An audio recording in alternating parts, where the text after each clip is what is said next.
Alors ici, je vais tracer un rectangle dont les diagonales mesurent 8 cm. Alors on me dit les diagonales, vu que les diagonales ont la même longueur, effectivement, on ne peut ne me donner qu'une seule dimension. Malgré tout, j'ai plusieurs possibilités pour tracer ce rectangle. Alors, je vais commencer par tracer l'une de ces diagonales. Comme je sais que dans un rectangle, les diagonales se coupent en leur milieu, je vais prendre l'autre diagonale.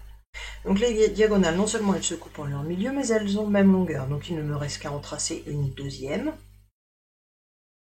qui va avoir le même milieu, c'est-à-dire dont le milieu va être le point que j'avais décidé au départ ici, et qui mesure 8 cm.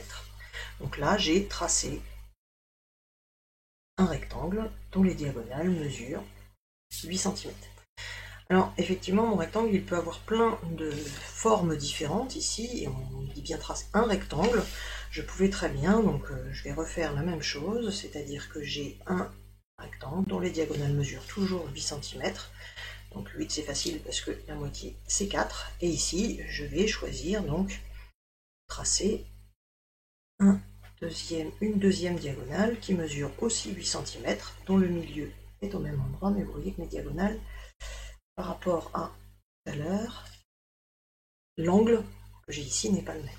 Donc du coup, j'obtiens un rectangle qui n'a pas la même forme, mais dont les diagonales mesurent, elles aussi, 8 cm.